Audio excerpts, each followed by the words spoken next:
জুলাই গণ অভ্যুত্থানে চোখ হারিয়ে মানবেতর জীবনযাপন করছেন নারায়ণগঞ্জের মাহবুব আলম ও নওগাঁর নাফিউল ইসলাম।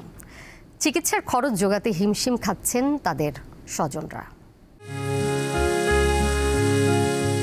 সরকারি তোলারাম কলেজের ব্যবস্থাপনা বিভাগ থেকে অনার্স ও মাস্টার্স শেষ করেছিলেন নারায়ণগঞ্জ শহরের মিশনপাড়া এলাকার মাহবুব আলম। ফটোগ্রাফি করার শখ ছিল তার। গত বছরের 18 জুলাই শহরের চাষাড়া এলাকায় আন্দোলনকারী ও পুলিশের মধ্যে সংঘর্ষের ছবি তোলার সময় ছররা গুলি লাগে মাহবুবের দুই চোখে। এরপর বহু চিকিৎসা করেও কোনো লাভ হয়নি।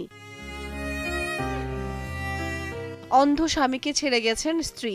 দৃষ্টিশক্তির সাথে জীবন সঙ্গী হারানোর যন্ত্রণা মানতে পারছেন না মাহবুব ও তার পরিবার।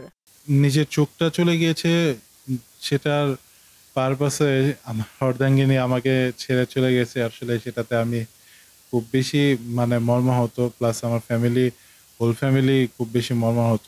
আমি সরকার কাছে এটাই আবেদন করি বা আখ্যায়িত করি যে আমার ছেলে যেন আগামীতে সে একটা চোখ দিয়ে যেন সে দেখতে পায়। মাহবুবের উন্নত চিকিৎসার জন্য অর্থ সহ সার্বিক সহযোগিতার আশ্বাস দিয়েছেন জেলা প্রশাসক। মাহবুবের বিষয়ে যখন আমরা জানলাম, আমরা সাথে সাথেই আমরা মন্ত্রণালয়ে কথা বলেছি। মন্ত্রণালয় আমাদেরকে আশ্বস্ত করেছে যে মাহবুবকে তারা বিদেশে চিকিৎসার জন্য পাঠাবে। এদিকে জুলাই আন্দোলনে এক চোখ হারানোর ক্ষত নিয়ে বেঁচে আছেন নওগাঁর মেধাবী শিক্ষার্থী নাফিউল ইসলাম। গত বছরের 18 জুলাই আন্দোলনকারীদের উপর ছোড়া পুলিশের একটি গুলি লাগে নাফিউলের বাম চোখে। দুইটা অপারেশন আমার হয়েছে, তাও আমি চোখ দিয়ে এখন পর্যন্ত দেখতে পাচ্ছি না।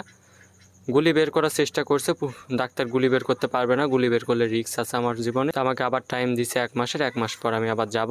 নাফিউলের ব্যয়বহুল চিকিৎসার খরচ জোগাতে হিমশিম খাচ্ছেন তার পরিবার। সরকারের কাছে একটাই চাওয়া যে আমাদের ছেলের ভবিষ্যতে সেজন্য একটা ব্যবস্থা করে। খরচটা বহন করা আমার পক্ষে অসম্ভব হলেও তো ছেলের জন্য অনেক সয় সম্পত্তি নষ্ট, কিছু সম্পত্তি আমার ছিল, সিংহভাগ সম্পত্তি আমার নষ্ট হয়ে গেছে।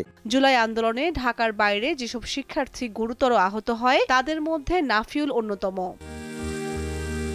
কামরুন নাহার, দীপ্ত, বার্তা কক্ষ।